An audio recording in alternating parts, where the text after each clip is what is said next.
really excited for many different things today. Ladies, you guys are coming in on our first day back into the studio after the third, fourth, fifth scare of COVID. I don't even know. Yeah. Long time. It's been a long time, and the energy in the studio is always much better than home. So we're so happy to have you all with us today. This is your girl, Steph Fire. I have my co-host here, Jane Spicy. Hello, everybody. We're excited. I want to say first, let's just quickly say happy Blessed Sunday, happy Palm Sunday for those who celebrate today. Mm-hmm. Also, it is National Siblings Day for all of us who have siblings. I have 3 sisters. I'm sure some of you, if not all of you, have siblings that you want to say hello to. Hello, all the siblings out there. And of course, Jane is our sister. We have the sistership. So those are our siblings as well. So I want to thank everybody for joining us today. We're here every Sunday, 2:00 Eastern Standard Time. Today we have an amazing topic. It's one that brings a lot of awareness to autism. And today the topic is going to be the colorful puzzle of autism. Now, before we go there and introduce our amazing panel here, I just want to quickly say we do have an announcement. August 27th from 11 a.m. to 7 p.m., we are going to be at Dansbury Park in East Stroudsburg for Unity in the Community. This is an amazing day for everyone to get together, all organizations. We have vendors. We're going to have amazing DJs. Gynesis Radio's coming and rocking the house. We have some amazing music. We're going to have a lot of other special things that I don't want to give away. But if anybody is interested in attending, please mark your calendars. August 27th. We need to come out of this house, and we're going to be in an open environment. We're going to be in a park, so much safer than being indoors. So come one, come all, enjoy the day with us. It's going to be an amazing day. And there's information out on Facebook, on all social media platforms. Unity in the Community, August 27th, 11 to 7. So please join us there. Now, let's talk about autism awareness. So April is Autism Awareness Month. April 2nd, I believe, is the day that we actually have set aside for autism awareness. World Autism Day. World Autism Day. Thank you. That's why we have the experts here. Just saying.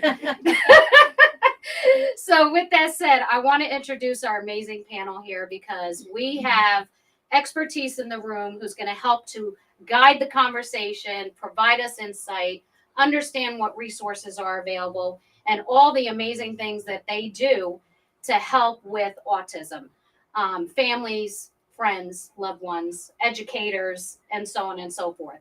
I think that, myself, I'll speak for me, I'm not very well aware of all the intricacies of autism.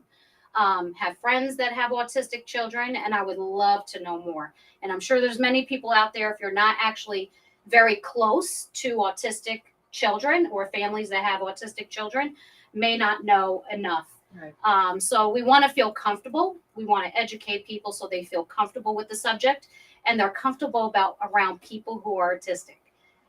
So with that said, I'm going to go to Michelle, who will introduce herself and let you know everything about Michelle and as it relates to autism awareness and what she does. So I'm Michelle DeMarche. I'm the founder of Pennsylvania Autism Action Center.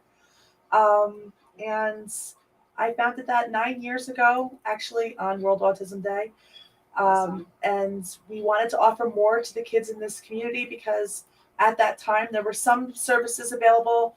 They were all over the place. And we wanted to be able to give people a place they could go that would be like a hub of everything. They're able to get all the services they need, all the opportunities for social in one place. Awesome. Thank you so much, Michelle, for being here today and helping us through this topic. Rachel, how are you? Hello, my name is Rachel Becker. I am the clinical director of the ABA department at the Pennsylvania Autism Action Center.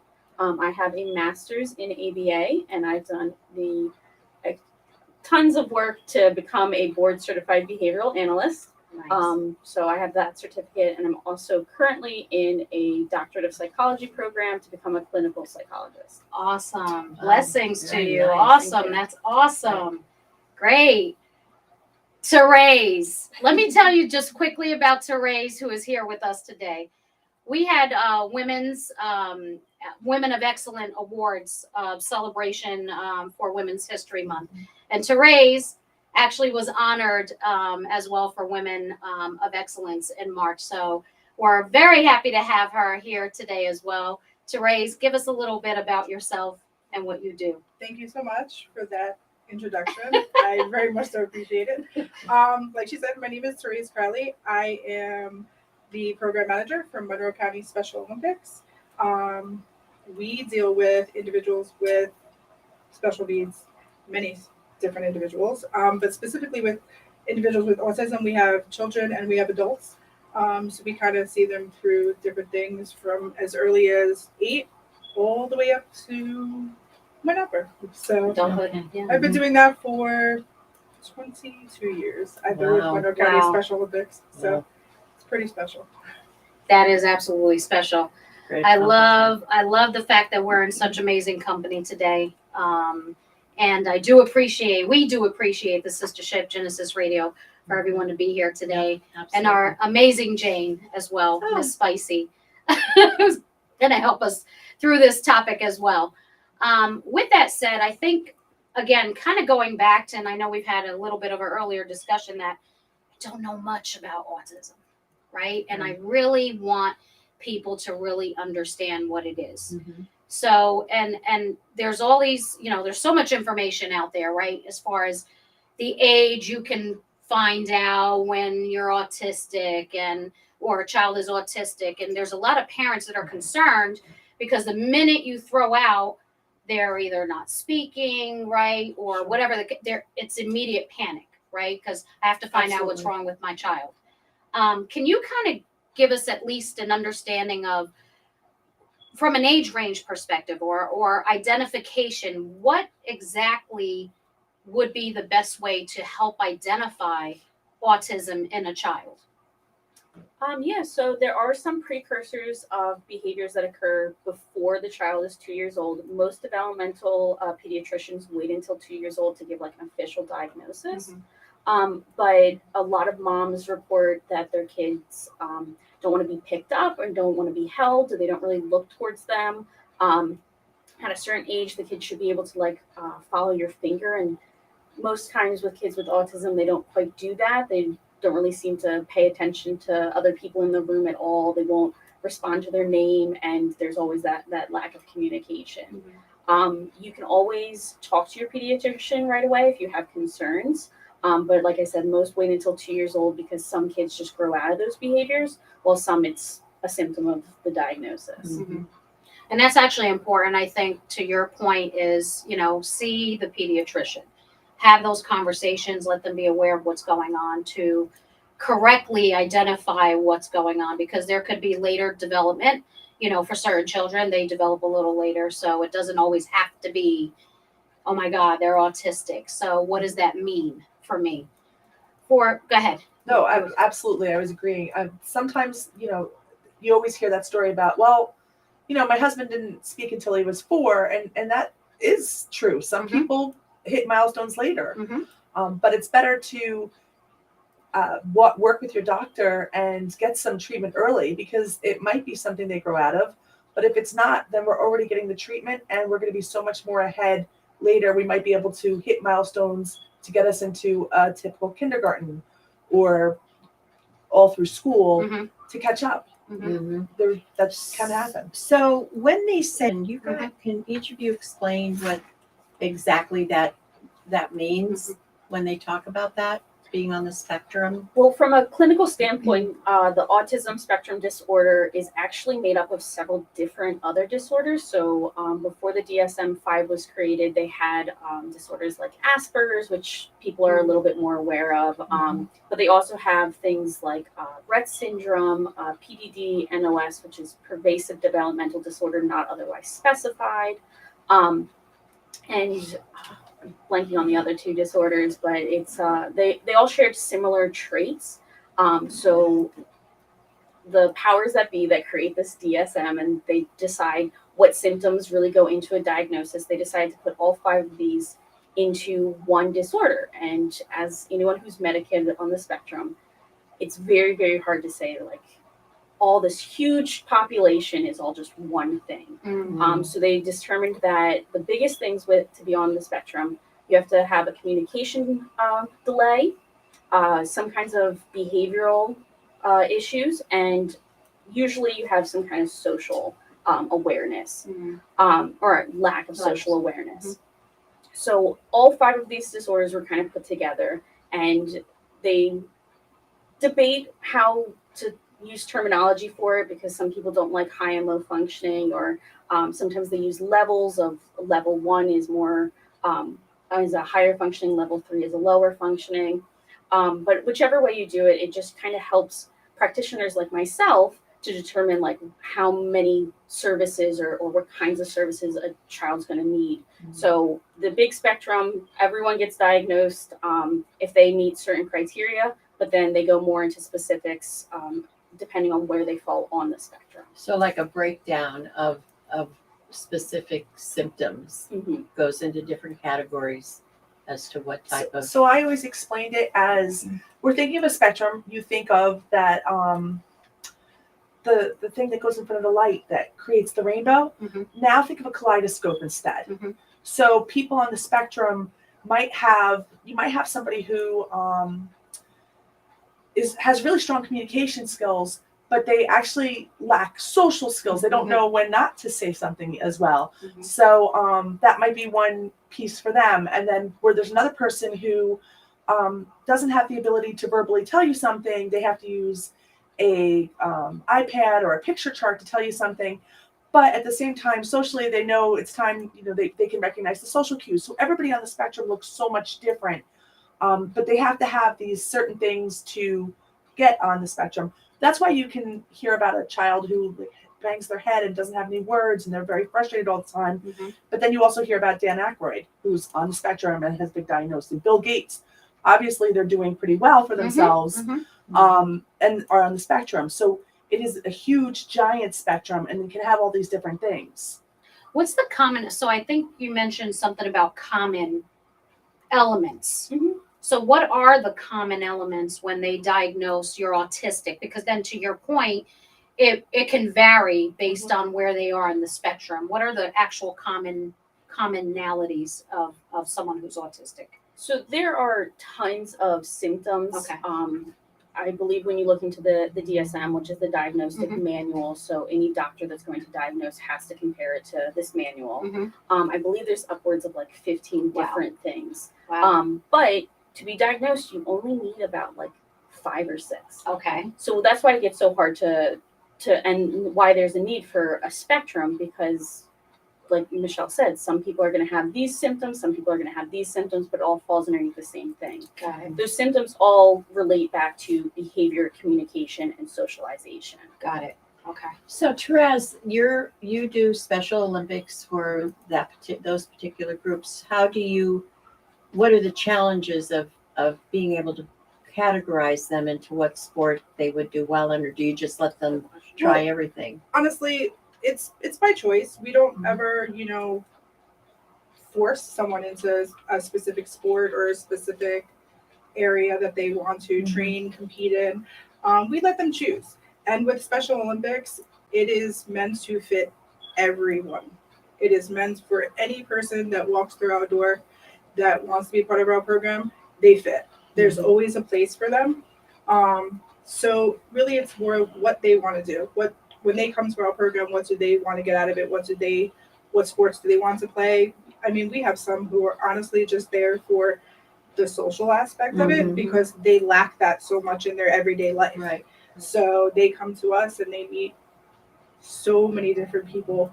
And for them, it's family, it's friends, it's more than just sport for them. Yeah. So it's really, it's teamwork to decide what works best for them. We might have one who comes in and they're the greatest athlete you could ever come across and they play every sport. And then we might have some who come in and they're kind of shy and they're not really very athletic or whatnot, but they enjoy being there, and it's socially for them. It just puts them on different levels. So Yeah. Now, is that a year round? we are a year-round program. Oh, okay. We do our Mhm. program is split up by different seasons, and each season we have different sports. Right now we are hard training in our basketball and track programs. Mhm. So Mhm. it just depends on the time of year what Mhm. sports Yeah. we may be training in. And So, how many kids do you usually see in a? we have right now we have training in our track program 35 athletes. Wow. And That's in our great. basketball program right now, we have probably close to 30 athletes training in our basketball program right now. Our track program is typically our biggest sport this time of year. Mhm. But again, we have a lot of athletes training in Yeah. both sports. So Wow, that's fantastic. I didn't realize yeah, that you did it all year round. we That's do great. it. Yeah, we do it Yeah. all year long. So. And I know you do fundraisers. We do fundraisers. We are a nonprofit, so we do heavily rely on obviously our community, our sponsors, our donors, our families, our community is very good to us. So Wow. That's amazing. We Mhm. definitely have to get, before we even end the show, make sure we get people your information across the board so that people know who to reach out to and engage. One thing, this comes up a lot and I see it all the time about what causes autism, right? And I think that's always a big sticking point for a lot of people, especially when we talk about, vaccination. And here we It is a are. very tough subject because we don't have a Yeah. solid answer yet. Yeah. And it's just not there. I go with the theory there are multiple causes. There's definitely those families where there's the genetic piece. They know that there's a cousin on the spectrum, and Mhm. and that had some things that they thought were maybe on the spectrum, but she got through it. And then there are cases where there's no one on the spectrum in the family, and they just don't know where it came from. And especially some kids have late onset autism, so they don't have all those symptoms when they're younger. It comes a little bit later for them, and that's tied into why a lot of people were thinking, the vaccinations. There's really no evidence to show that. But I'm not going to tell a parent who comes in and says Yeah. to me, this is what happened to my baby. Yeah. We want to help that kid, and we want to hear that family and support them no matter what. So that's the stance we have with it at this point. At some point, maybe some other information will come out, but at this point, it's still not a clear, defined reason why Yeah. this happens. Yeah. And that's, I think, what the struggle with a lot of people is because they don't know what drove it. To your point, I mean, there might not be any hereditary things Absolutely. that come to play. So that's kind of the one thing that everybody is going to, because you don't really have the answers. But to your point, the important part is addressing what is now, regardless of what's happened, because that's going to have to be left to scientists and doctors and Sure. so on and so forth to understand.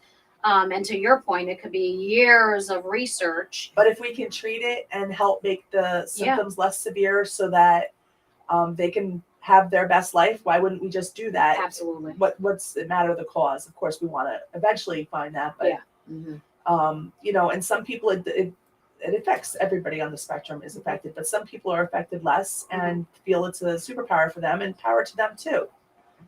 So we wouldn't want to take that away from them. If that's who they are, it makes them who they are. That's great.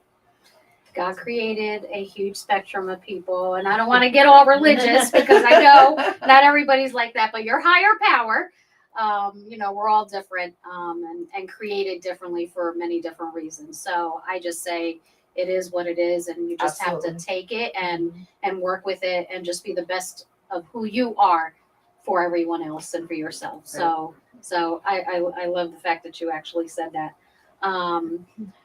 The other thing is there's a lot of myths out there, again, and it's funny because when I was listening to Therese, and I'm like, some of these social things are just normal for people, and I think that's why people struggle with the subject of autism, because they may not be autistic, it's just who they are.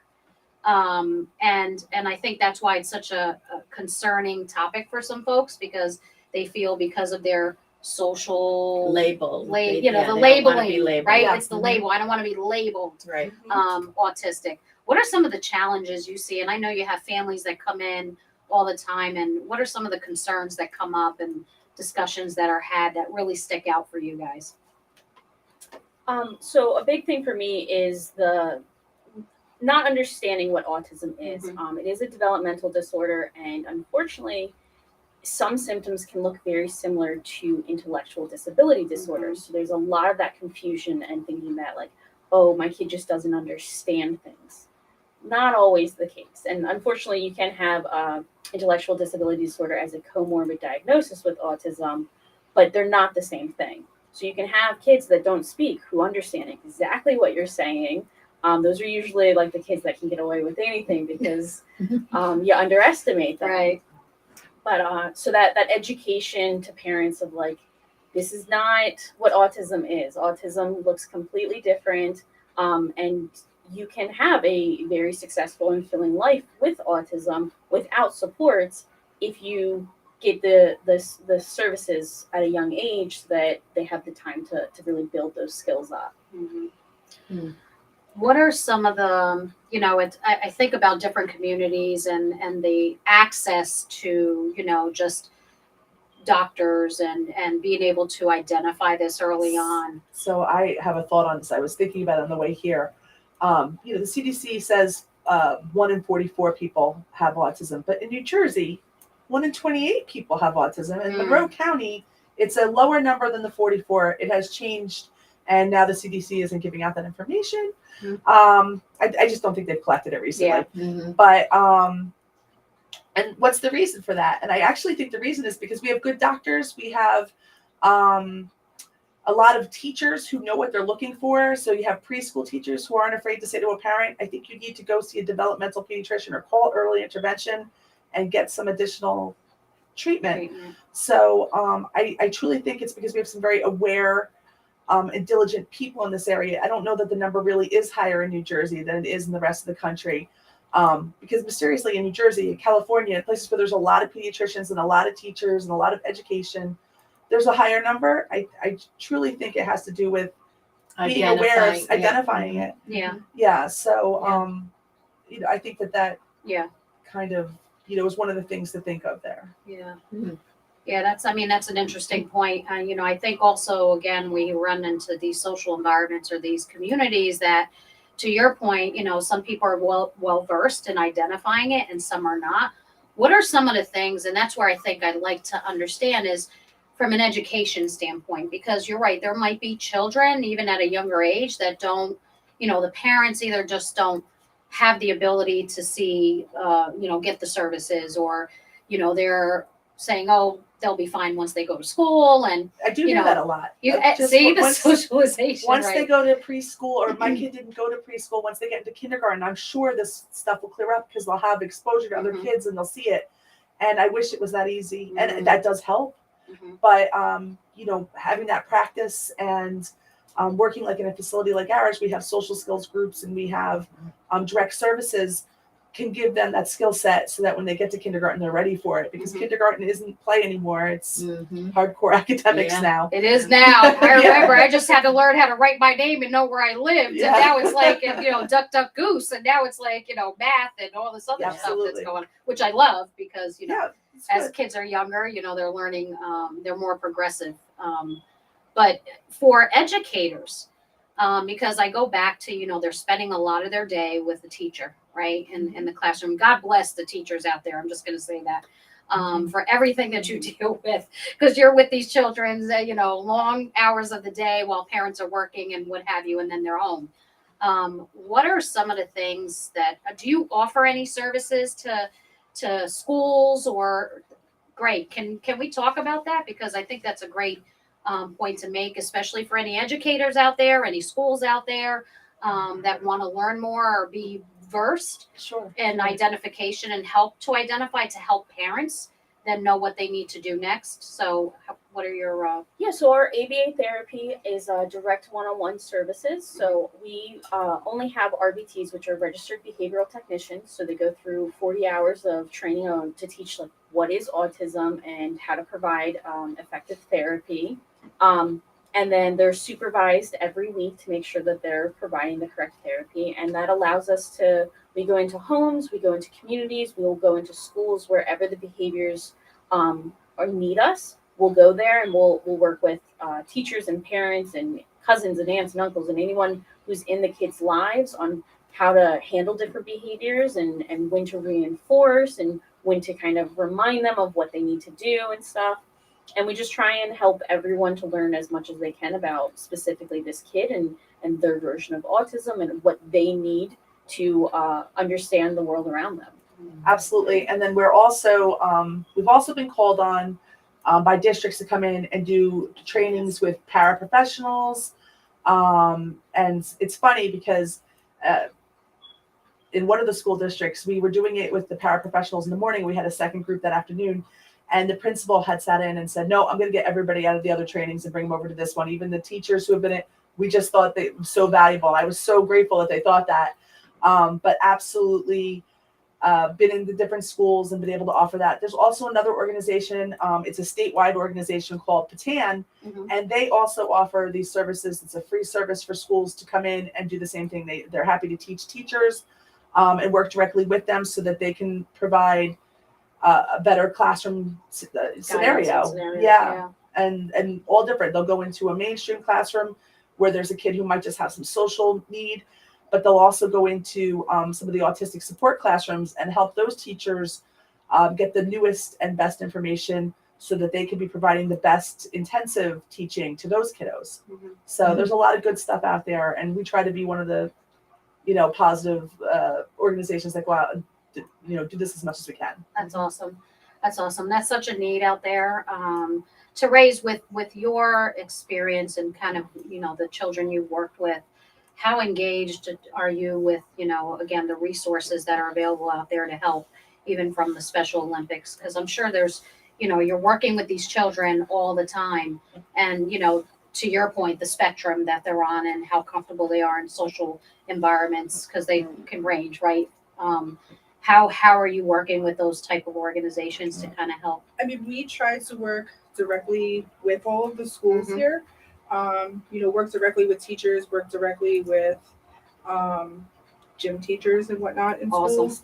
But I'm sure everybody probably thinks if everybody works together and everybody has basically the same goal, I think that's probably the best tool that we have, because if everybody's working towards the same goal, then everybody has that individual's, best interest at heart. Right. So, like I said, we work directly with schools. We go into the schools. We do different things with teachers, with gym teachers, whatnot, because we are, in essence, servicing the same individuals. So we want to make sure that everybody's working together, everybody's on the same page. I mean, and the schools are so open to us being there and, working to better the life in school, outside of school, whether it's in sports, whether it's at home, wherever it is, just bettering their everyday life. Right. So we work, very close with schools and different organizations. I mean, I actually happen to meet a lot of people at that, at Women's of Excellence thing you spoke about earlier. And it was a really great thing to see that there's so many other organizations and so many other people that we can connect with, and we've already made connections with people from that day. So like I said, I say this all the time, our community is really good. Yes. Really, really good people, really, really good organizations, just educators, just everybody. So it really is just one big family working out one amazing goal. Yeah, So, I think in this community, the platforms that everyone gives everyone else the opportunity to talk about what they do is what makes the community good. And I've been here since 1972, and I will tell you, I raised 3 sons. I didn't do that alone. They had great teachers, great staff at the schools, great coaches, religious instructors. So everybody plays a role, in it. So, but my question, I guess, is what I would like for you guys to elaborate on is when, you okay? I just had to cough it out. I was gonna say, it wasn't one of those I know. candies, was it? No, don't. By the way, speaking of which, if anybody can see on social media, we have an amazing setup here. We're colorful displays. Our girl Tiffany Kobling, thank you so much. Go ahead. Edible. Edible candies. We That was just the thought first- you ended up choking on one of No, the I edible was- candies. That was the first thing I asked. 'Cause they look like little marbles, actually. And I'm sorry, Jane. That's okay. Now you know I'm old. So Oh my I God, I can't totally remember my- interrupted her. Yeah. It was about communities. Oh yeah. So in our community though, do you find it challenging to work with other programs that offer the same services that you do? Or is there a competition or that kind of thing? I'm asking. Of course. Not so much with other organizations that are doing something, different. We all Yeah. try to collaborate. Right. And one of the things that when I started PAC, that was one of the things that I thought was so important Mhm. was the collaboration. Mm. So if somebody has behavioral services through another agency, but they're getting occupational therapy or the feeding therapy at PAC or speech with us, I always tell them, please bring your team. We're happy to collaborate. We want to learn about what you guys are doing so we can practice it. And we want you to know what we're doing so you can reinforce it in your Mhm. therapy. I think overall, there wasn't a lot of competition until recently. Mm, We were the only place that did this kind of work for a long time. mm. There are some new organizations out there that are awesome. I hate to say it this way, but there's kind of enough autism for everybody. There are wait lists at every place because there's just not enough BCBAs. Resources, There's yeah. just not enough people that are able to run these programs. Mm. So we're doing our best. We keep trying to grow our program. Mhm. We do a lot of growing from within. People who come in as RBTs, which is our first level, and we train them. And then we're like, hey, you're doing great at this. Why don't you consider moving up to a BCBA? But there's a shortage. There's a shortage of speech therapists. Mm. We just don't have enough people doing this type of work. So even though there's other agencies, if somebody goes to another agency, it's probably because they could get them in the door. And so we try to be supportive. When there is a wait list on our side, we try to give parents the information about other organizations that we've heard good things about because we want them to get the therapy. It's not a matter if Yeah. they get it from us. Right.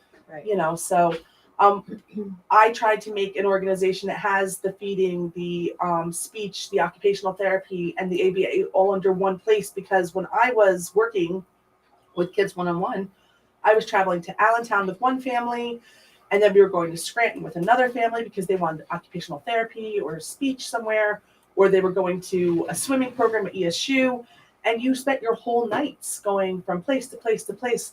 And they were awesome places, but there was no place that did everything. And, that was kind of our goal, was to have a little bit of everything under one Under one roof. under one one roof, roof. so that the kids were already acclimated with the place. And they don't have to be running from Yeah. place to place, which, consistency, making sure that they have a safe environment and that they're not constantly moving from location to location. Absolutely. Because that can cause Yeah. some anxiety. And in change children. is a challenge, right? Change For is Absolutely. kids with autism. Yes. Yeah. And our goal is to make it a place that when they walk in, they feel warm and safe. Mm, So even though they might not love this therapy as much as that therapy, they know this is their safe place, mhm. and reinforcing them and that they want to come back to Right. PAC. That was, the mindset. So I guess back- it still is the mindset. Well, yeah, no, I just wanted to, we do have some questions that are coming in Okay. on the Okay. internet, so I want to get to that shortly, but anybody who has any questions or comments, quick questions, quick comments, we are taking calls. We're live in studio now, so I'm very excited about that. Love to talk to people. 888-304-4401 if you have any questions, comments, if you have a child who's autistic, if you have any questions in relation to autism, please call in. If you are autistic, please call in 888-304-4401. We'll take your question and your comment. We'll answer it. So we appreciate anybody that wants to call in. Before we kind of get to you, I know No, you I don't forget. want to forget your question. That's okay. I already I forgot. already forgot. I'm sorry. Come back to me. One question that actually a viewer had, Evelyn Quinones, is it true that boys are nearly 5 times more than girls that are diagnosed? And I remember seeing this. Is it more with boys than it is, or is it we're just identifying it back to what you were saying? Like, what's the view on that? Statistics, yeah. Little bit of both. I believe the last official thing that they put out there was out of pretty much 3 out of 4 people diagnosed are going to be boys. So about 75% of those diagnosed. It does play a factor into gender roles because a lot of times you hear that like girls are better at masking their autism. They kind of will shadow what other people do and mimic other people more than boys will, where boys are just like, you go on that side. So that definitely plays a factor in it. But I think there's also partially the hereditary side of things, which, like we said, it's not official that it's a hereditary way of that autism is created, but part of those research, they did say that it would usually come from the male side, so like from fathers and stuff. So that plays a factor in it. It's interesting. It's interesting. Very interesting. Do you remember your? Yes, I do. Okay. Gave her that time. So back in the day when I went to school, and I graduated in 1971, so I'm way back there. They didn't infiltrate kids with autism, mental illness, or anything like that into the, how can I put it, the regular classrooms. However, they do that now, correct? When did that happen, and what was the benefit, do you think, for kids with autism to be put into regular classrooms with aids, right? That is still growing, and that's Okay. not everywhere. Oh, But I have to say, you probably did have kids with autism in your class. You just didn't know. Maybe there was that quirky kid in class that you always had to say, "The bell rang, come on." Or oh yeah, something there like was that. a lot of that. I was one of them, actually. All right. But you could have Yeah. been, and Yeah. a lot of people have successfully dealt with their autism and have had successful lives without treatment, though their lives would have been probably easier if they had had the treatment. But there was also, people always say, why did the number grow so much? Why is this number growing so much of autism? But a lot of people were just considered, they kind of went with MR back then, We don't really know, but we just think you're MR of some sort. You can't learn. I mean, it's kind of the story of Forrest Gump when you think about it. They didn't have a diagnosis for him. He just couldn't learn, and they were trying to put him in the special ed classroom. But that probably wasn't the right placement for him. And, I mean, he was fictional, but you know what I'm saying? So Right. That held true back then, and it held true now. But a lot of people got falsely labeled. They probably have typical IQs or maybe even higher IQs, but ended up in special ed classrooms. So they weren't integrated. There is a lot of evidence that shows that people that are on the spectrum that get exposure to mainstream classrooms have more opportunities to grow and learn from those peers. So there is some stuff. A lot of places do have aids, but a lot of places say if you need an aid, then you should be in a more restricted classroom. And I mean, even here in Pennsylvania, we kind of fight this battle all the time, where we think there's a kid who would do great in a mainstream classroom with an aid, and the school's like, if they need an aid, they should be in autistic support. So it's still a battle. It's not happening as much as you think, but the places it is happening, there is there is success to be said. I have to say the other end of that is there are kids that really do better in a smaller classroom set up for autism. And you shouldn't be afraid. If you think your kid's going to do better in that autistic support setting, go for it. That's what it's there for. It's not always perfect for that kid to be in a mainstream setting. Maybe you can encourage them to have him sit with his homeroom, his real homeroom, at lunches and at specials. Or maybe they're great at one subject. Maybe they go there for math. But a lot of times, having a quieter classroom with less peers, less stuff on the walls is going to be a place where they can focus better and be able to meet their academic potential better. So each person is different, and the big saying in autism is, if you met one person with autism, you've met one person with autism. It's true. So you have to really cater their IEP, their individualized education plan, specifically for each person as it lands. I was just going to ask about IEP. Go ahead. In the state, though, of Pennsylvania, what are some of the things that you think can be done immediately to focus on your programs, to help identify or even protect kids with autism? What do you feel the need? If you could have someone here right in front of you that can say, I can do that and fix it, what would that be? Can you think of? You could There's probably think of opportunities. many. I yeah. look to you because I'm like, there's a lot. The biggest thing is going to always be staffing and education for those providers. And unfortunately, just there's not enough resources out there.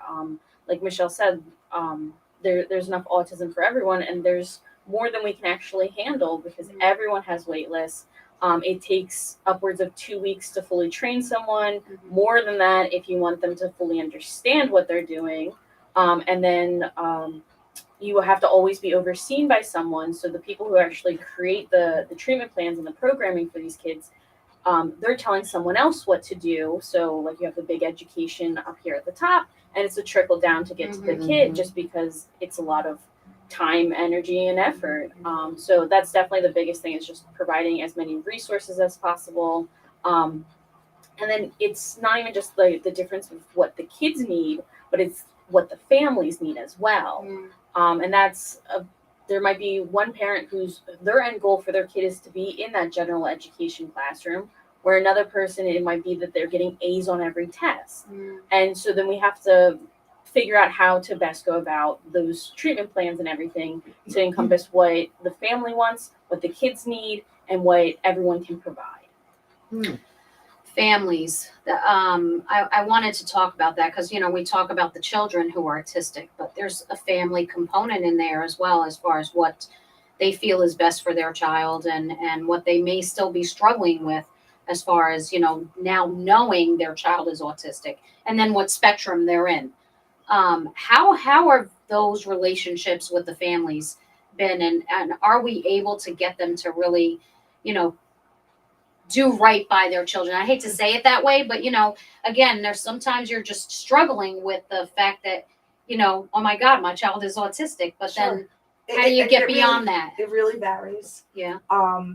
I have to say one of the really cool things that we have at PAC is a parent education program. It's a monthly program. Now the parents do have to, when they are provided our intensive services, they do have to get some regular training by their team so they know how to utilize this. So if we're teaching their child to use, I don't know, the names of the food, we want them to know, make sure your kid says banana every time. Don't just let them say food or say eat. Have them say banana because we know we can do it. Things like that. But we also have this generalized program that meets monthly, and they do different skills each month. Some parents absolutely can do it and they love to learn from it. Some parents have their own deficits, and that's okay. And we try to meet them where they're at. But it's not always as simple as they don't want their kid to have success. They are already struggling with their own thing. And so we just do our best to get there.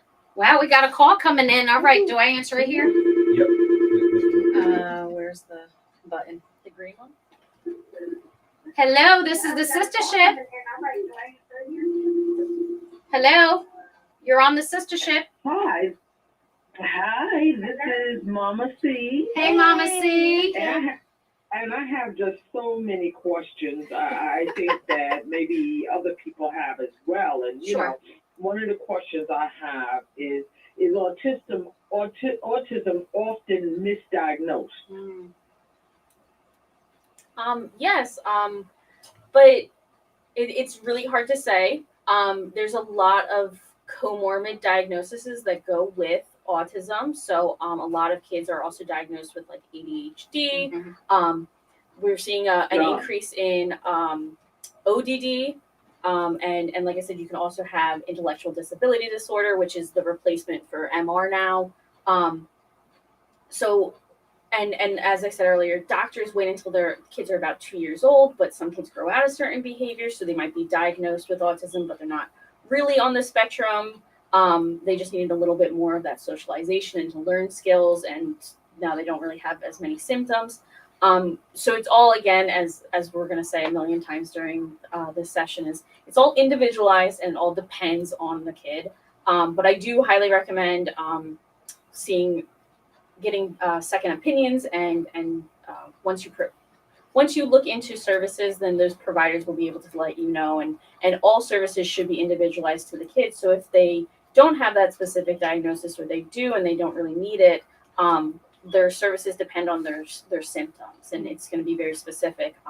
Every behavioral service provider should be doing a functional behavioral assessment before starting services, and that's really going to tell us like where we need to focus. Mm-hmm. Good point. Good point. Okay. Also, can you guys still hear me? Yeah, we can hear you. Okay. Also, if I am the neighbor of a family that has an autistic child or autistic children, how can I best be a good neighbor Such a good to question. my neighbors and help? I think that, life is all about helping one another. Yes. But I think that because people are fearful of what they don't understand, and that's why shows like this are so essential, because it provides the education and hopefully the understanding we need to embrace one another, no matter what our circumstances are. So in a community where there might be autistic children, how can we best help our families of autistic children? So you I usually provide a training. I haven't been doing it because of the pandemic. Yeah. Called Friends and Family. Awesome. And it is a training for grandparents, neighbors, cousins, and we talk about exactly this. And I have actually asked parents that came to the center, what would you like people to ask you or to know? Things like they do want to be invited, but if they say no, please still invite them to the next thing. It might be that something came up that time. Things like if you're running to the store and you're the neighbor, hey, do you need anything? Because I'm running to the store, because sometimes it's so hard to run out. When you have little kids at all, it doesn't even matter if they're on the spectrum. As a parent, I can attest to that. But just that kind of thing can be so helpful to a person who has a family member on the spectrum. And don't be afraid to ask some questions. You obviously don't want to get into someone's total, complete business, but how can I help you is, we want to be a good neighbor. Don't be afraid to say that, because that person is isolated. Sometimes their closest friends have typical kids who are in ballet and karate, and their kid can't maybe participate in those programs, and they feel totally isolated. And just having someone next door who's willing to talk to them, or a sister who would typically be saying, come to this, and then this time just says, what can I do for you, sis? So it's just so important to reach out and be connected. That's awesome. I think to kind of piggyback on what Michelle said, I think families, parents, caregivers, whatever, for their children with special needs, they want what everybody wants for their typical child also. They want them to have the normal life experiences. They want them to be included. So Absolutely. like she said, Great point. invite them to that party. Great Even point. if the answer is no, invite them every time. Like she said, ask them, hey, do you need something at the store? Yep. Hey, do you need some help out in the yard? Just the smallest, littlest thing could be such a major thing to a parent, to a family member, whatever. Like I said, they want for their child, their special needs child, their child with autism, the same exact thing everybody wants for their typical child. You definitely want to So- be an ally. I was just thinking about something. Every year at Thanksgiving, this comes Absolutely. up. Yeah. Is that they'll say, I brought my kid to Thanksgiving. I have my child's preferred food. A lot of kids on the spectrum only eat certain foods. And then somebody else in the family would be like, well, you should make him eat this, or he would eat if he was hungry. And don't be that family member. Exactly. All right. If they want to Yeah. eat mac and cheese and hot dog on Thanksgiving, say, here, you want me to heat it up in the microwave? Be that family member. Exactly. That really makes a huge difference. Right. Because they have And ask questions. Ask Yeah, questions. Absolutely. Yeah. because they do have sensitivity, right, Absolutely. to certain Yeah. textures and One of stuff the like that. ones that I see a lot when Rachel was saying the different comorbidities, one of the ones I see is sensory processing. Mhm. And it's just kiddos, who maybe these lights are too bright. Yeah. certain textures, like you said. Actually, our feeding program is called the SOS feeding program, and please correct me if I have it wrong. It's sequential something sensory, oral. Sequential oral sensory is what the SOS stands for. And it is a program where they use different textures of food to introduce more foods and get kids to expand their palate. Yeah. And it's really exciting because it's That's awesome. a cool program. Yeah. And- Wow. And I think people need to understand that regular parenting is stressful. So being the parent of an autistic child has got to take stress off the charts. And anything we can do to help a parent de-stress is so essential because, prolonged periods of stress leads to the mental health and well-being of the parent, him or herself. So I think we really have to step up our game when it comes to the humanitarianism department and just reach out and help each other because you know what? We are all one people. That I don't care what color, what religion, what gender, what nationality, whatever. We're all one people, and we are responsible for helping to care for one another. And that's all I have to say. And thank you, ladies, for being here today. And I'm finding this so interesting, and I'm coming up with questions in my mind. So again, thank you. And I will keep watching and keep sharing. Thank you, Mama you. C. Thanks, Thank Deb. you so much. You're welcome. All right, talk to you. Mama C, she's our founder of the sistership. So I'm happy she called in because I know she's got as one of our queenagers, as Jane is, so much, knowledge and I don't experience. know why they call me that. I'm only 30. our princess ager. But I think it's important because you experience life and you start trying to figure out ways that we can do better Right. as humans, and I think, I don't know what discussion I was having with who, maybe Therese, but it's coming to a point in our lives where we just want to be as humans. It doesn't matter your discipline, your whatever, your beliefs, whatever it is, everybody wants to be treated the same, with respect and dignity. And to her point, what is it that we can do to help each other, especially with those who have challenges within their own families or, friends or what have you. So I love the fact that she asked that question. So thank you, Mama C. And I wanted to say, one of the biggest things that parents ask me to help out with is when we go out into the community, like grocery stores. My kid always tantrums, and then everyone stares at us. Oh God, That's such a big thing. And grocery stores are evil. They set it up to make your kid tantrum. Yes, they do. They do. They want your kid to tantrum, so you'd be willing to buy them the chocolate bar and stuff. And parents are trying to be so strong to teach their kids good ways, and here everyone's out to get them. So a big thing of just, I have parents that tell me like, oh, you have someone walk by, they give you a sympathetic look, and that look that says, I've been there too, because whether your kid's on the spectrum or not, they're gonna tantrum in the grocery store. Absolutely. And just offering that sympathetic look of like, I've been there, can make a parent feel so much better. Because immediately the way that we're programmed is we're going to feel judged because the kid's tantruming. Sure. So helping them to show them that they're not being judged. I've read like stories of strangers that come up to grab the second baby so the mom can take care of one and stuff. I've That's done that. an amazing story, amazing thing that you can do for parents. Yeah. Oh, I talk to the child as soon as they're because you try to take their focus away from what they're in the cereal aisle and mama wants to get the good cereal and the kid wants the chocolate cereal and they're having that tantrum. I mean, I have 11 nieces and nephews, so the boys have been pretty interesting in my family, so I can totally relate.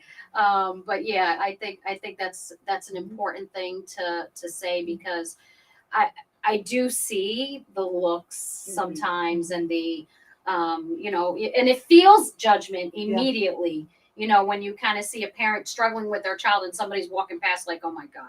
They're like literally, did they have to bring that kid to I'm not on your team. I'm on her team. I'm on her team. I'm on the one having a problem with her child right now. Help her out instead of trying to dehumanize her. But no, I think that's an amazing thing. And again, I think it's all really about just being human, just being kind, just being understanding and not judging without knowing what that person's going through.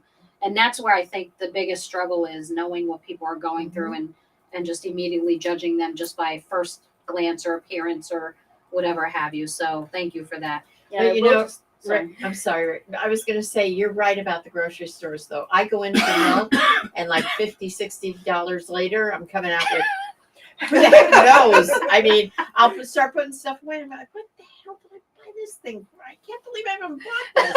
But, it's that, they set it up. You're right. Set it up for that So urge about fighting. 10 years ago, there was this movement towards creating what they were calling the family-friendly aisle, where they were going to have no candy and nothing.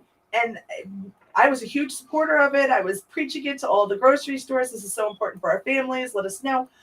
And it just didn't happen. I heard about it. I heard there were places doing it, but I did not see it around here. Yeah. And I understand why. They're a business and their job is to make money. But it would really be beneficial. And I hope someone hears this. No, say it It's again. probably very Say it boring. again. We probably want, be very boring. we aisle, want- what'd you first say? of We all. want a A family. family. It's a family friendly. I said aisle. I mean checkout. So it's one checkout that doesn't have the little balloons, the toys, candies, the candies, all those things, and it's specifically for anyone who has a little kid, but for people who maybe have someone on the spectrum who's not going to understand why they can't have that Yeah. at this moment. Mhm.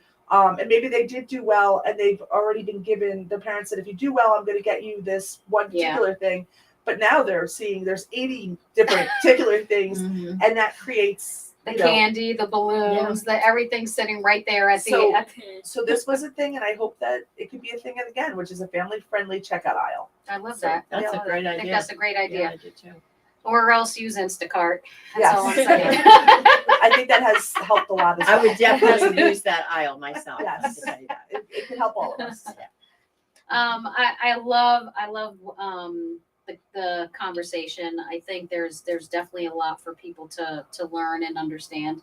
I love the fact that, when we talk about people who don't have children who are autistic, but friends and family members that can help with the parents that are dealing with this. From a family stand, I know you talked about classes or things that, you engage people to come and invite them to learn. What's been some of the feedback in those type of situations? How are you getting, what's the feedback that you're given? So we actually send out a survey after the mixers. We call them parent mixers. Oh, I love that, parent mixers. Yeah. It makes it sound nice. Do you serve Let me drinks? tell Just you, like- in the six, We actually Yeah. we were gonna do a luau one and serve mocktails, but it ended up getting snowed out, and so we're very excited for what we can do in the future. And Catherine Jean Boehm, who is one of our BCBAs, has been really working. This is really her hard. baby. Yeah, so she's taken this and just ran with it. And so how we set it up, it's usually a 2-hour thing. We recommend that the parents bring their kids, and we provide some babysitting upstairs so they get that extra socialization. And it doesn't even have to be because we have our occupational and speech therapy clients as well. So they don't necessarily have to have an autism diagnosis to come, just learn how to handle certain behaviors and what to do in certain situations.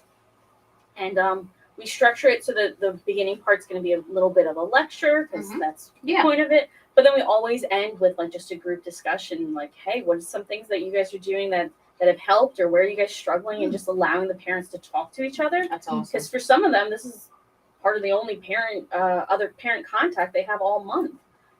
So we try and expand it a little bit, and every now and then we do just babysitting services and have the parents go out. We have a restaurant Oh my nearby God, that that's gives great. 10% discount for anyone that says that they're Oh, members of PAC, so then they can have a little date night and actually breathe for a minute. Oh my gosh. But yeah, so a lot of the feedback has been good feedback. They do want a little bit more of just the parent piece, which I'm I would love to, but at the same time, I need The to focus, be educational, yeah. and that's really the point of it. But definitely something that we can look into, of just maybe just Expansion. parent mixer after dark. Yes. Expansion. I think that's actually a good point. I think, when we think about all the things that we're doing to help autistic children, and then the families that are having to manage through, with the education and at home treatments and so on and so forth.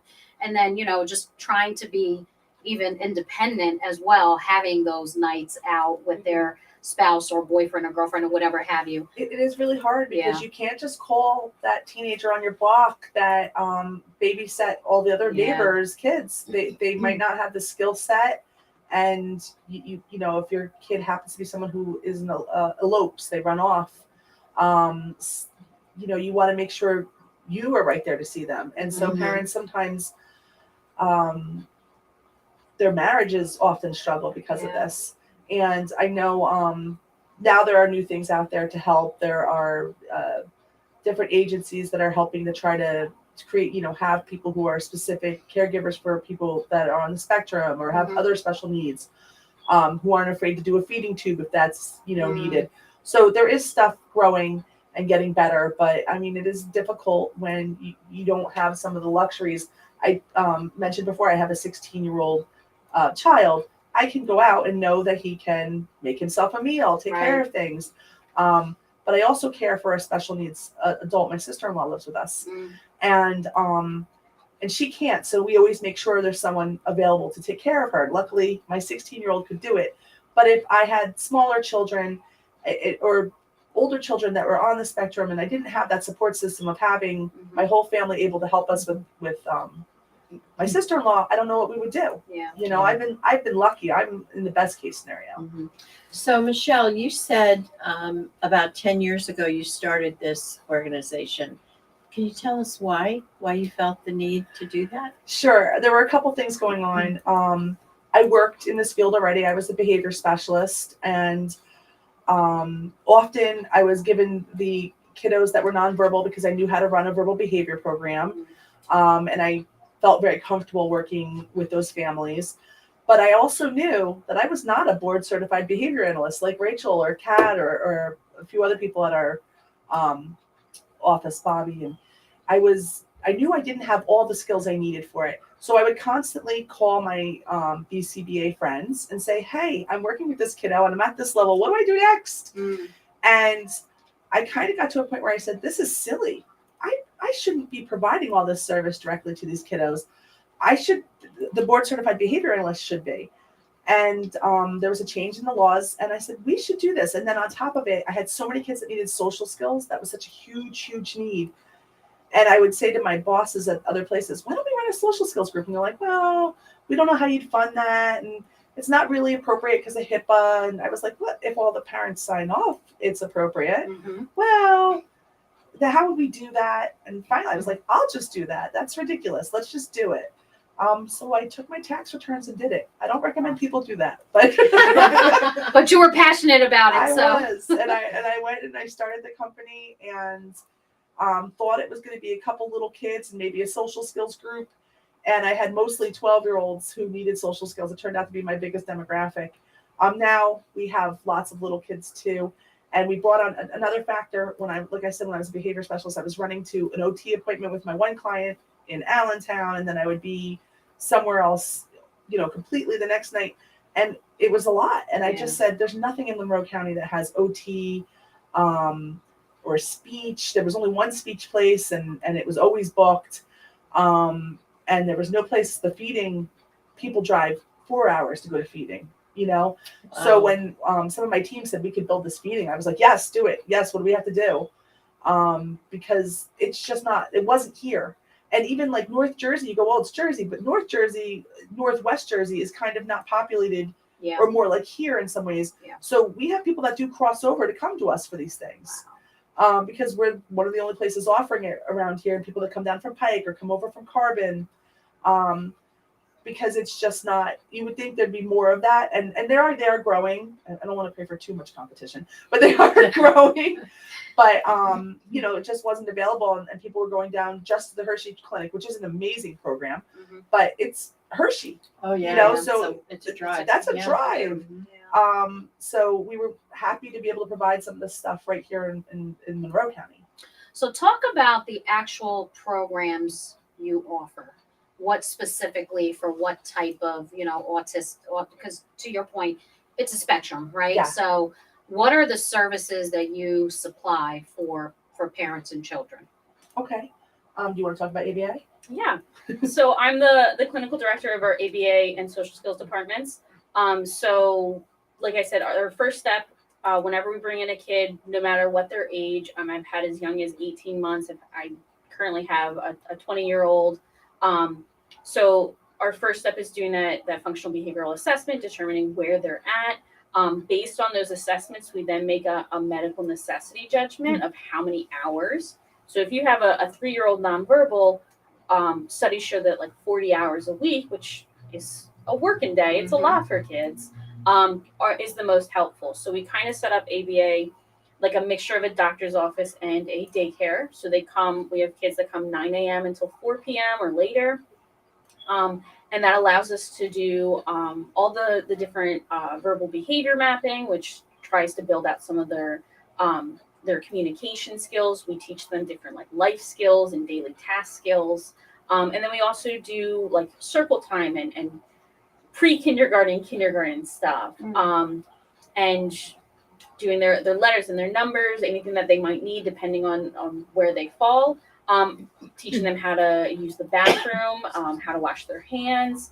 And then they can also receive different social aspects. So they play games, they learn to take turns, learn to give each other things, because sharing is a big thing because everything's mine. I say that today.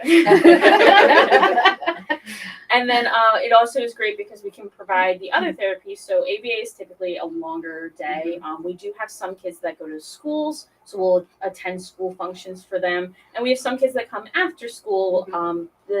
They're getting very close to our social skills abilities, but they kind of need reminders on certain things, or if they get too overwhelmed, then that's when they need to work on their like emotional regulation piece. And then eventually when they graduate from ABA, they go into our social skills. And that's more of those like unwritten rules that unfortunately no one's written them down. So, so they kind of have to be taught specifically for some kids. And then the kids can also receive the other services that PAC provides too. Yeah, so we also have an occupational therapy program. I was saying before about the sensory processing. One of the big things to be on the spectrum is a lot of kids have sensory issues that don't like the light, noises are too loud, and they can work on getting used to those things or learn how to purposefully avoid them in an appropriate way. They can give them some coping skills. So that's really amazing. They also have, a lot of kids on the spectrum have fine motor deficits. So they can work on that in occupational therapy.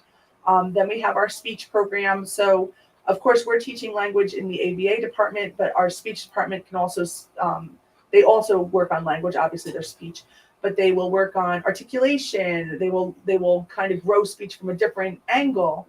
And they work together very well. And then finally, the SOS program I was saying, the feeding, they will, and I have to say it is a newer program. So I was going to say, you just started that program. We really right? did. Yeah. And it's one of our speech therapists and one of our OTs went and got the training, so they're able to offer it. I was And- not included. I was very, very interested, Yes. but Yeah. So she You know might what get that the means next now, one. right? I do. But as they work on it from two different perspectives, you know, and it's really interesting how they come at it, but they are working on the different textures and introducing new foods. And that one I really love because the whole family comes in. The parents are supposed to be in there for every session, and they're teaching the parents, because as much as in ABA, a parent can't spend 40 hours with us, but we do work with them so they know what we taught. But in this, they're going, listen, you have to feed them the next meal. So you need to see what they're doing with us. Right. So when you have them at home, you know, tomorrow morning for breakfast, they do what they just did at dinner here. And, you know, they teach them some strategies. There's no forcing. I know that's something I always hear people are afraid of, is that they're going to force feed a child. It's nothing like that, but it's amazing the stuff that I've had kiddos who were very picky and only ate certain things. And all of a sudden in SOS, they've tried 3 new foods. And one of them was like mustard or something like super strong. And you're like, wow. Wow. And we're just seeing some great gains there too. So That's those are the services. The social skills, another thing about the social skills was that just a lot of kids, the parents get a diagnosis, especially like an older kid who gets a diagnosis. You get a 12-year-old, this is the first time they've been diagnosed. And the doctor says, well, these are the services for autism. and they'll say ABA, OT, they'll go through this list. And the parent comes to us with all that. And then we go, that kid has been in a mainstream school with no big problems for all these years. They're just having this trip up right now of a social issue. And they might have been struggling in different ways, but that's not our ABA kiddo. That's a kiddo who can go into our social skills program and they can work on coping there. And they can work on the social cues that Rachel was saying, the unwritten rules that we all know just from, I know if you turn your back away from me right now, you don't want to talk about this anymore.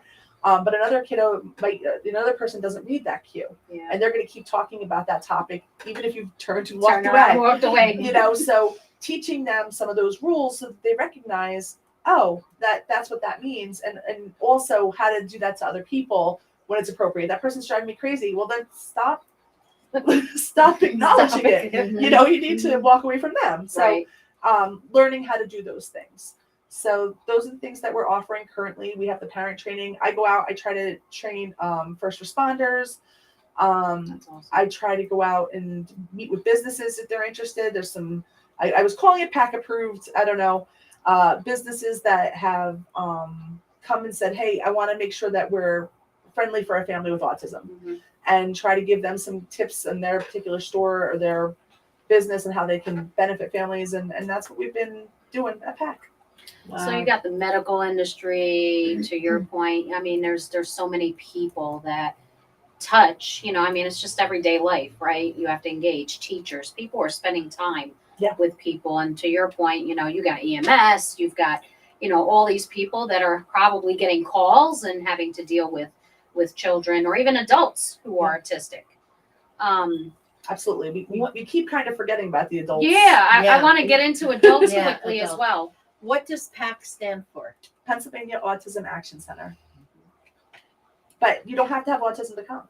No, we're going to learn. We're going to, it's important to, especially if you're even dealing with people who, family, friends, things of that nature that have autistic children, even adults that, that are managing through life. Let's talk about adults. You're getting older, and it's interesting that you said 12-year-old, they finally, they said, they have autism. Wow. So, what's the percentage of younger children to older now that you're getting, or is there more awareness at a younger age, or we're starting to see some at older? I might say there's more awareness in 2022. Okay. That people know when they're seeing it younger. Yeah. And some of these kids, if they were talking, even 10 years ago, they're talking, they don't have autism. That was the mindset. Even though they absolutely could fit into the spectrum and there were ways that they could have gotten more help, a lot of kids didn't. And I had a man walk in once to the office. He was 50 and he was diagnosed. And he was in the midst of a divorce and couldn't understand what was going on with the divorce. Why is my wife divorcing me? Everything is fine. And the court mandated him to go to therapy. And they said, you have autism. That's why you're not seeing these social cues. And my heart broke. Wow. And I found him a psychologist that he could go talk to, because I'm like, I didn't have experience with 50. Right. That was beyond me. But I understood. My heart just broke for him, because he just didn't grasp it. He goes, well, just tell me what I need to do for autism. I said, I wish it was that simple and we could just work on some social cues, but I think you'd do better with some one-on-one therapy. And isn't it sad that he went through all those years slipping through the cracks? Yes. Yeah. And no one identifying it or himself. For so many people, you see it, and they've had heartaches and things that they couldn't get to because they weren't given the tools earlier on. And I think that's one of the great things about right now is because we are aware, we're able to give people tools earlier on, and they don't have to have some of these same heartaches. Yeah. And they have a better chance going on. Yeah. I really believe that. Therese, question for you. I don't think we got into, because I want to get to the adults, because I think it's important, because, we know now what it's going to take to kind of deal with children. But then you're becoming older in life, and now you're in a stage in your life where you either are going to be out there alone in social environments, or you need care, or because again, you have many different variables from that perspective. But I wanted to quickly come back to Therese on, how did you get involved? Like, what made you get involved even with the Special Olympics and your engagement? Like, what drove you to it? So growing up, I watched my mom take care of people with special needs. So I seen my mom do it my whole life. So it was just kind of like, I want to do that. Like, I want to be like my mom. I want to take care of people who have special needs and who need people to help them through everyday life that may come so easy for us. And not to say that life is always easy for everybody, it's hard, but for things that come so easy to us that don't come so easy to them. Like, I want to do whatever I can to help them. So it was kind of just, that's what I'm going to do. That's what I'm going to do. Yeah. So as soon as I turned 18, I started working in a group home. I had to wait till I was 18 to start working in a group home. And when I started working in that group home, the ladies that I worked with completely changed my life, really. And they were involved in Special Olympics. So it was like, hey, the ladies have, practice tonight. You got to take them over to practice. I'm like, okay, cool. That sounds great. So we went, and I was like, this is amazing. How do I do this? And it was just like that. And it was just 22 years ago that I was like, this Special is amazing. Olympics is I the wanna do lifeline this. for adults. That is the place right now for adults who are on the spectrum, who aren't living completely independent lives. Like, that's the social place to go. Right. That's where I send people constantly because it's got so many opportunities. Like I said, yes, we are a sports program, Right. but we have people who don't play sports. They don't ever play a single sport with us, but they are part of our family. They are part of our group, and what they gain out of it socially is more than any sport is going to give them. So, Yeah. I mean, some of them unfortunately don't have families, don't have, friends or anything like that outside of Special Olympics.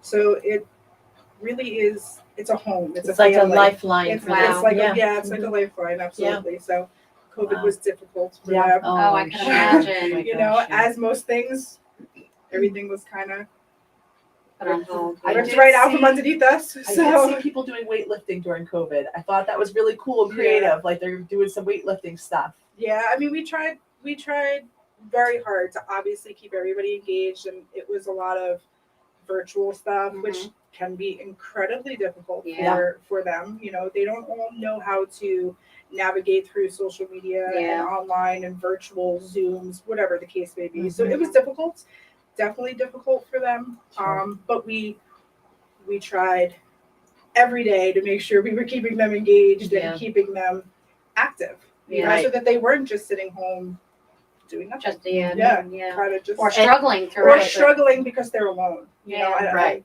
We do have adults who are alone. So Yeah. it was difficult. That's sad. That's I think about that. I'm like, oh my God, a child that eventually grows up and has to be out there in the world by themselves, and hopefully they have the skills that they need to succeed in life. But then you have those that are, still need care, for the rest of their lives possibly.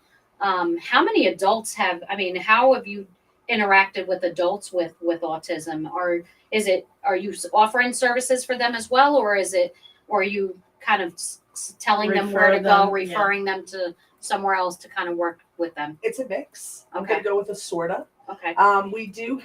We've always had a young adult social skills group. And it actually, at one point, we said it was going to go up to 21. And then our 21-year-old suddenly turned 25. And then at one point, we had a 27-year-old who had been in the group for a while. And I said, I guess it goes up to as old as, our oldest member is. Right. But that being said, during COVID, our social skills groups had diminished, and our other groups came right back really strong. And our young adult group didn't. I think that they had found some other outlets, which is a good thing. Like, my biggest joy is when you don't come because you're out socializing, doing something that you got from here. That you don't need this because you met some friends. Even it's happened to us where they met friends in group, and then them and their friends from group don't come anymore because they go and socialize on their own. I'm like, you know what? That's good. That's good. Yeah. It's a good thing. But we are actually working on that. Rachel, I don't know if you want to talk a little bit more about the program we're working on right now, because I know you know more about it. We're just working on reintroducing our young adult group. So we currently have ages 5 to 17 attending social skills. But as Michelle said, we were looking for a lot of people. It's a lot of juggling schedules, and now they're at the point that they have college and work and stuff that they have to go around. So it's just like trying to get together with your own friends and stuff. It's a lot of juggling schedules. So we're looking for as many young adults right now who want to. Typically, we don't start a group unless there's at least 4, I won't call them kids, but young adults, just because if someone's out sick that day and then there's only 2 and then or 1, and then it's not really a group. Right. So getting enough people who are interested and who can all come at the same time. And then, like Michelle was saying, the whole point of it is just to work on socialization. So we'll do like small little lessons, but our young adult groups really ran by the members that come. So if someone had a really hard day at work or has been struggling socially in making friends in the class or something, that's what we'll talk about. And if no one has anything, then we have lessons planned. And then we try and move that out into the community. So our older kids who are 16 and up, they get to go. We went to Country Junction. So they work on asking for like the tickets and the tokens for the arcade, work on ordering their own food and having that social interaction. We'll go into grocery stores and we'll have them choose what food they want to make. They'll make a grocery list. They'll have to budget for it. Then they have to go find it. Sometimes we hide some things in the grocery store, so they have to go up to an actual person and ask where it is. Oh, interesting. Okay. And the shop right by in Broadheadsville has been absolutely amazing with that. They've been great about letting us come in and just kind of run amok in their store. Absolutely. And then we come back to the group and we'll actually make whatever it was. So then they work on like cooking and stuff. And we're currently in the process of redoing our kitchen area so that it's a little bit easier for the kids and more like at home with a stovetop and getting everything together. And then they have to work together. So there's that social piece of who's going to make the biscuits and who's going to make the meal and who's going to do dessert. Mix stuff up and, yeah. Yeah, so that executive functioning skill level. Nice. And together, they all come together and they always have a good time. I'm a music person, so I throw some music on in the background and just kind of make it into a big party. And everything that I do is all about teaching skills in a way that people are just having fun with it, whether it's playing with cars on the floor and they just think that they're playing around, and I'm asking them questions about like parts of the car or colors of the cars or anything like that, to making crazy different things. We used to do a teen night as well that we're hoping to bring back. To bring back, yeah. The teen mixer. Yeah, Nice. so we're really into mixers. So. Hey, I like that. I like that. And it's just an opportunity for these people who don't often get chances to go out and hang out with people. As we said, it's all just about inclusion. Everyone wants to hang out with each other and wants to feel included. And we'll all get together, and we don't typically like watch movies, but we did these movie quiz things. Oh, so yes. like they play a clip of a film, and then we had to guess what the film was. Oh, wow. But then we also have like popcorn and milkshakes and that Rockstar game. That went on for a year, I think. Every time we had a mixer, they were like, "We're playing Rockstar tonight," and they're all taking turns practicing singing. And That was awesome. I love Rockstar. that game was great. I had enough of it. No, but it was great. We had fun with it. We really did. So That's awesome. I think again the key word I was hearing is inclusion, and I think that goes across the board. Making sure that you don't treat them differently than you would treat anyone else just because of being autistic. I think even adults, children and adults alike, and being that human friendly element in somebody's life, to make sure that if somebody's having a challenge that you're there to help them and not judge them.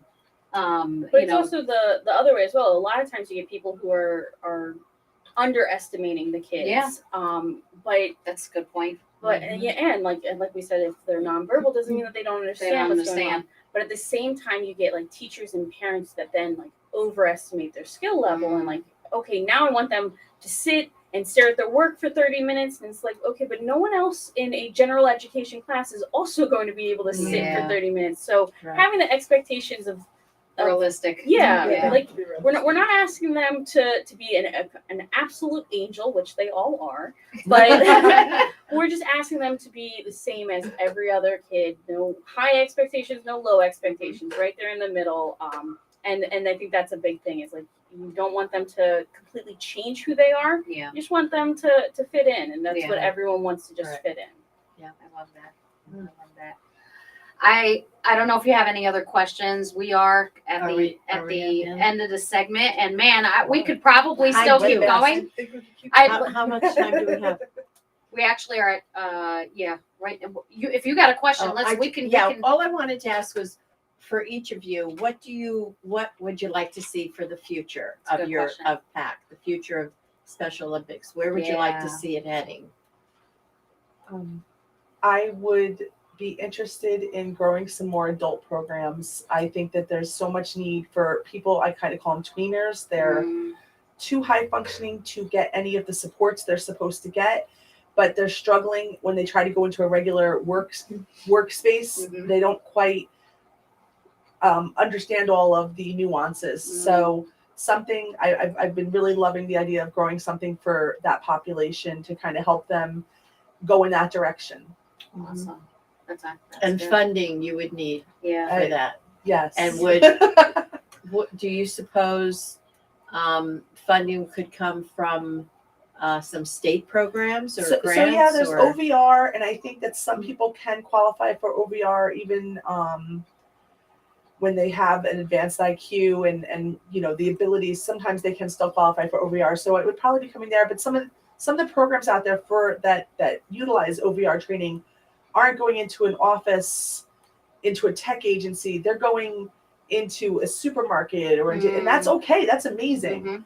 But you know, there are people who are really, they're college bound and then they're career bound, but they do still need some support. So I have this vision of trying to grow something a little bit in that area, and it's something I've been thinking of. That's good. That's good.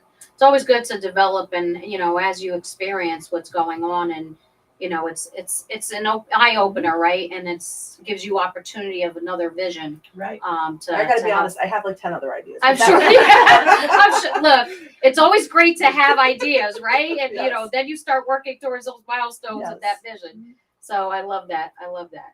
I think there's a lot of resources out there for like the extremes. Mm-hmm. But as she said, there's those tweeners that are in between.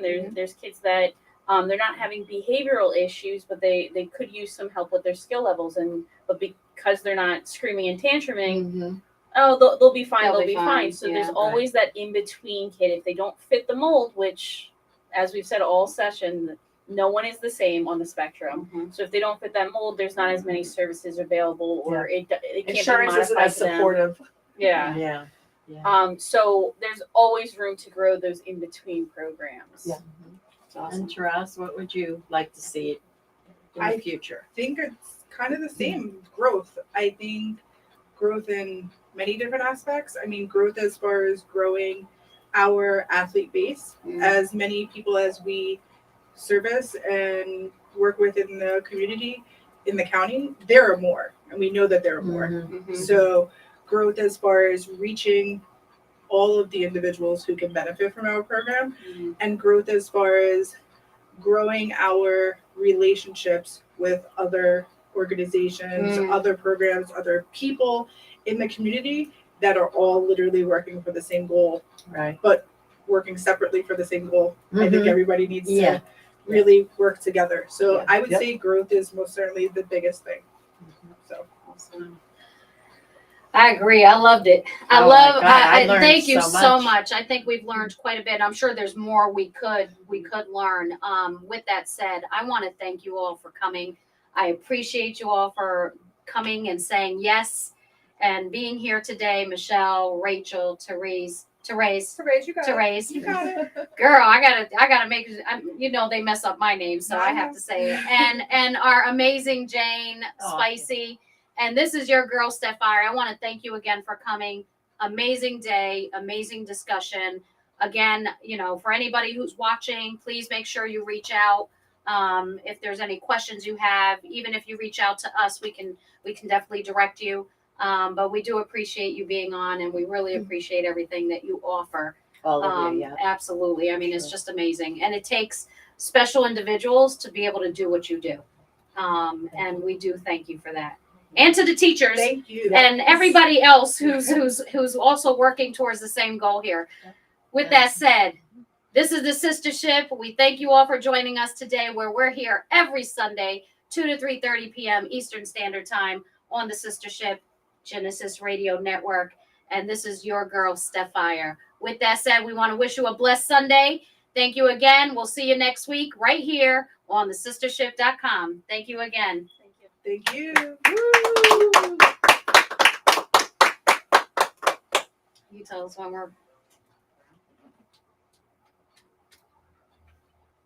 Are we off? Mhm. Anyway.